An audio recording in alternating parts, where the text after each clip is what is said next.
Hey, welcome back to the Early Bird Show. I'm your host, Eric, here with my guy, G's. Yes, sir. What's going on, bro? What's up, brother? Good. How you doing? Okay. Good. Here with my main man, Chi. Hope you rocking with us. Like, subscribe, and comment below.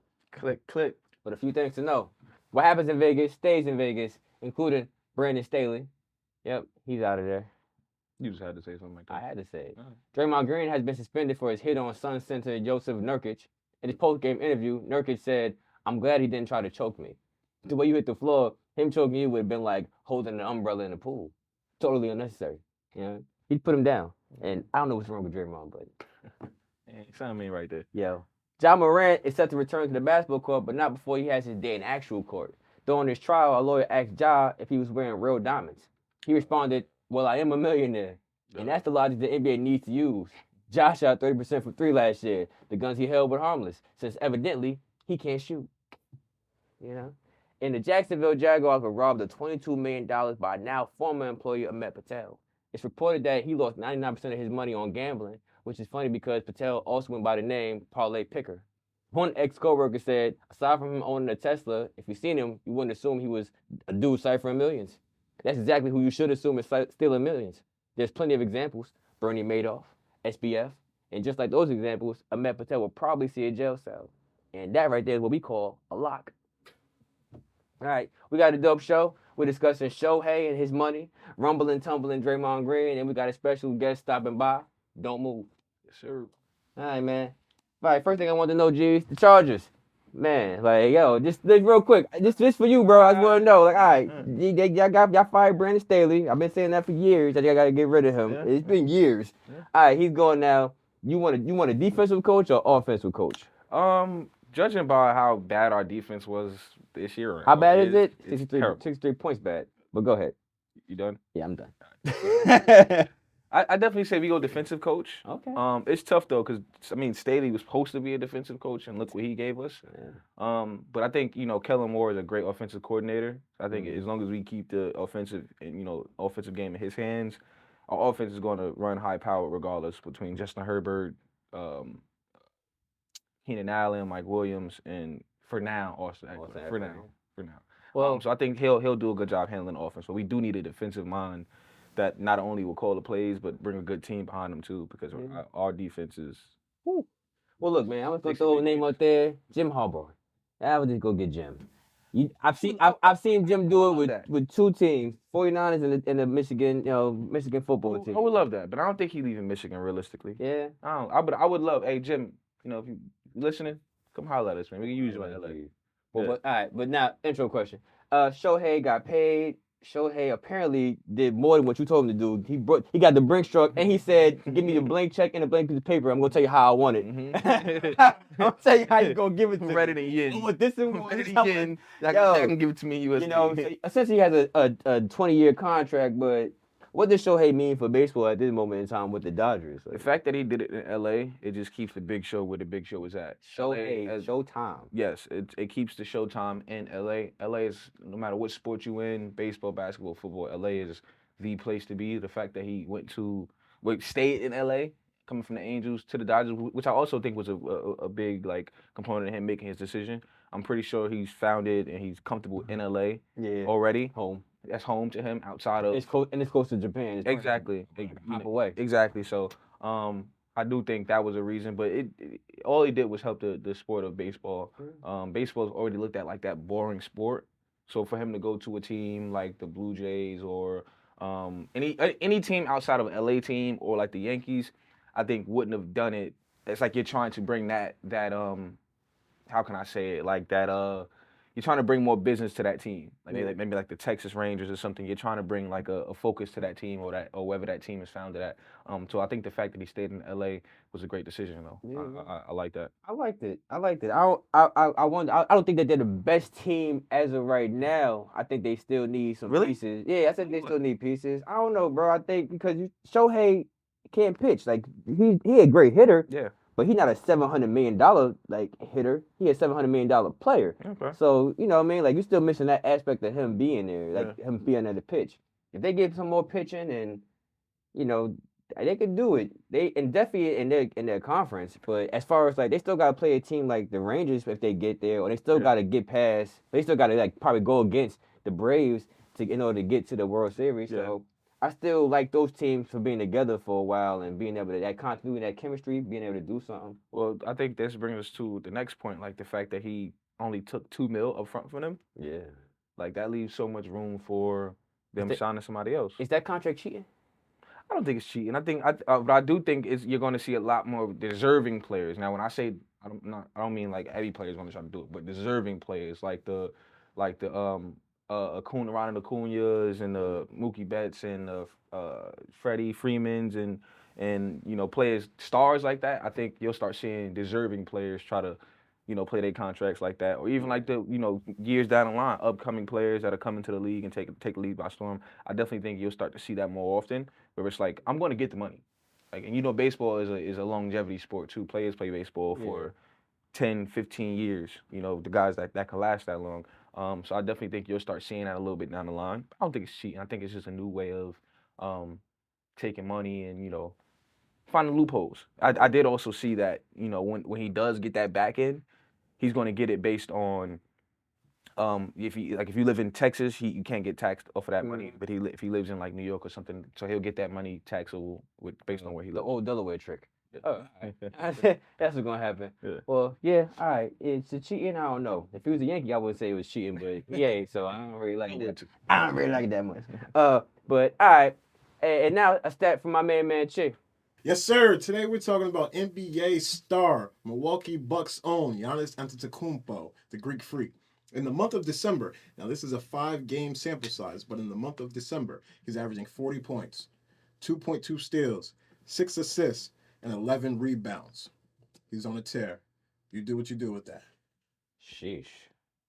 Giannis is out here balling. Well, this what I was expecting from him to do. Stealing balls and getting his ball stolen. Word. Wow. Oh yeah, well that all of those things did happen. So they all like that. Right? all of those things did happen. Word. He scored 64 points. Who the next person you think gonna score 60 points in the league? Luka. Luka. All right. Chief, I can see Luka doing it. Who you think next person gonna score 60 in the league? Devin Booker. Devin Booker. All right, I can see that. Maybe Jason Tatum. Jason. Yeah. All right. Or I got one for y'all. Donovan Mitchell. You know who I think is gonna have to be? Steph Curry. He ain't got no help out there. Yeah. He is by himself. And that leads me to my next question. Side note, Draymond Green. Yeah, Draymond Green. That's just the topic of it. That's it. Yo, what's your thoughts on Draymond? On the incident. He got to sit out. He got to sit out. I'm not one to say he has to sit out for the year. I'm not going to stretch it like that, but he got to sit out. Like, and they putting him through like some type of coaching or something like that. He got to complete certain things. I don't even think like that's it. He just got to away from the team.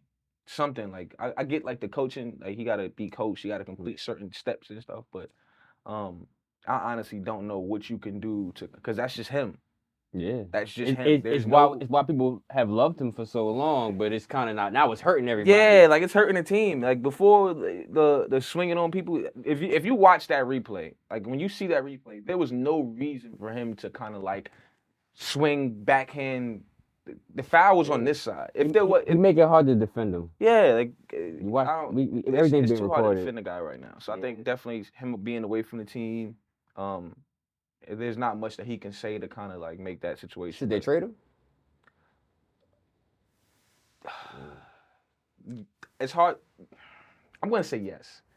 I say yes because the production that you're getting from him, it's not worth it for what he's doing for the team detrimentally, and maybe you get defense from the guy, you get rebounding, you get leadership in the locker room, but other than that, it's like the guy's not shooting well. He may pass the ball, but outside of if you got like a defender like a Jonathan Kuminga or Anthony Wiggins, but can't even say Wiggins because they you can't say a lot of people. Yeah, so it's hard. The whole team at that point, this point in time, you got to get something back for him, of course. But I think you got to go with that hard decision and trade him. The best ability is availability, and at this point in time, he's not unavailable because he's injured. Yeah. He's unavailable because He's swinging on people. He put, you know what I mean, he defending had his to be, teammate. He put a person in the chokehold. Yeah. All right, yeah, that was a 50-50 one on everybody. Yeah. Then a couple weeks later, when him coming back, he swung on a guy. It's like, all right, at this point in time, bro, it's like you make it hard to defend you. Yeah. But you know, I don't know if their season is already over because they just having too many like deficiencies.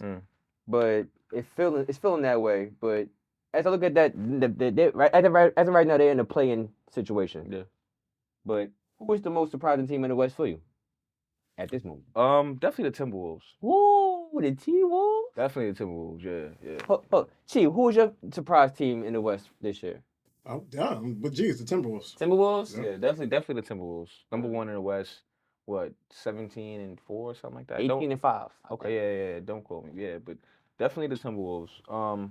I think early on with the two bigs between Cat and Rudy Gobert, I think guys like Anthony Edwards kind of had a tough time, being a player that he is, being explosive and a rim attacker, just because the court was so tight, the paint was so congested. But I think they found a way to work around it for sure. Yeah. Well, you know who's not surprising for me? Last year, I took a lot of flack from G's and Chi about the T-Wolves getting Rudy Gobert, and it didn't work out. But now it's working out. Starting to. So I feel a little bit validated.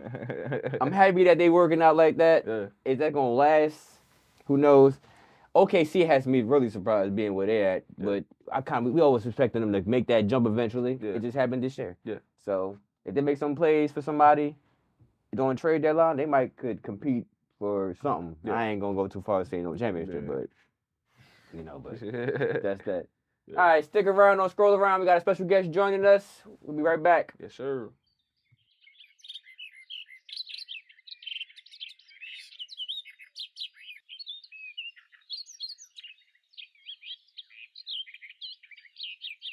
Hey, let's welcome Lorenzo Davis II to the show. Ball player, body double, and actor from Bel-Air and Winning Time. Am I missing anything? Yes, sir. Am I missing anything? Nah, man, that sounds about right, man. That's a great intro. Oh yeah, there you go. Hey, That's a great intro. I'm trying. Soon Hey, to be Oscar. You know what I'm saying? There you go. Yeah, talk your talk. All right. So let's get right into it. You play ball. You play ball. You still play ball, but you transition into acting. How was that transition, and what made that transition?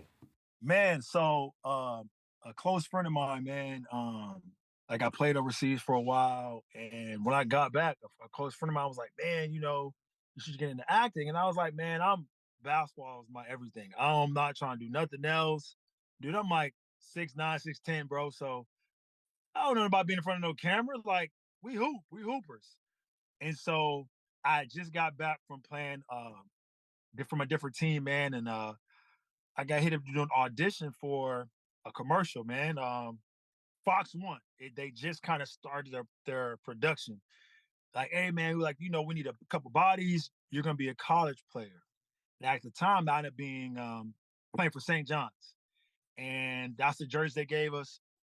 Man, I did the commercial, right? And it was non-union. There's two differences: union and non-union. Non-union, there's no residuals; it's straight payout. So I got a non-union job, and they paid me like $800, right? For nothing. I think I was there for like a couple hours. I Easy money. I took off to do a move. I fell on the ground. They paid me for a stunt bump.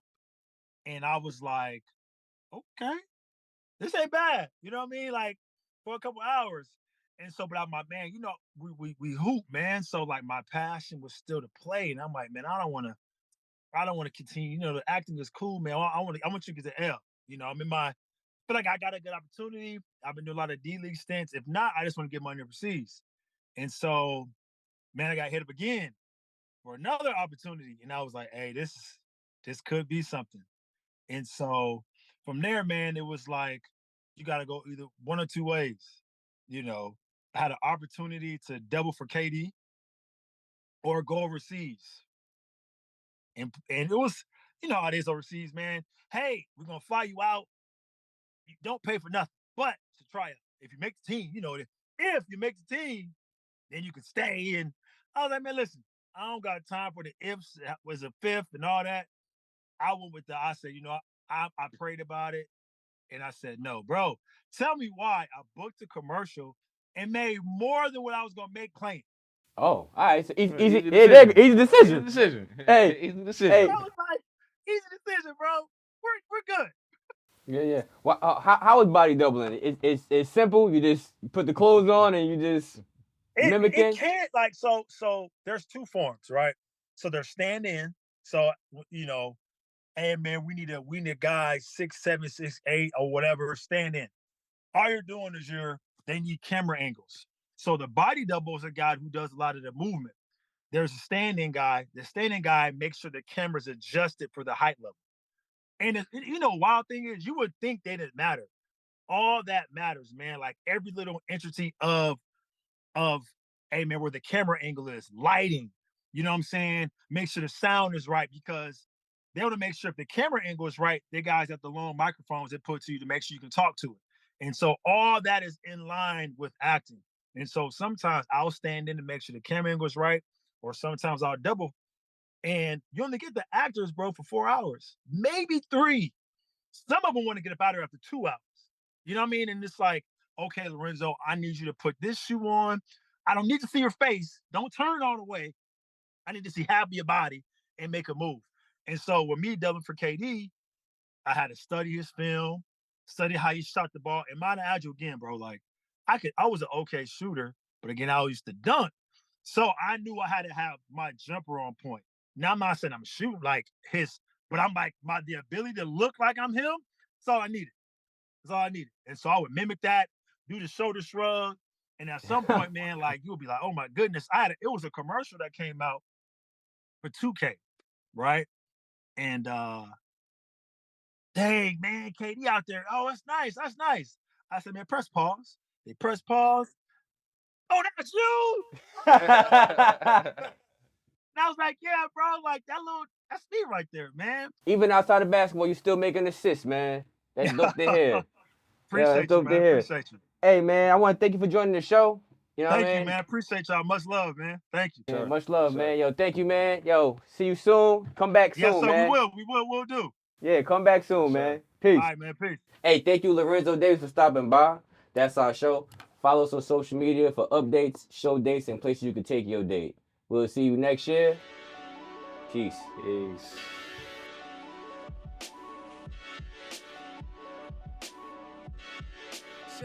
Check. Yeah.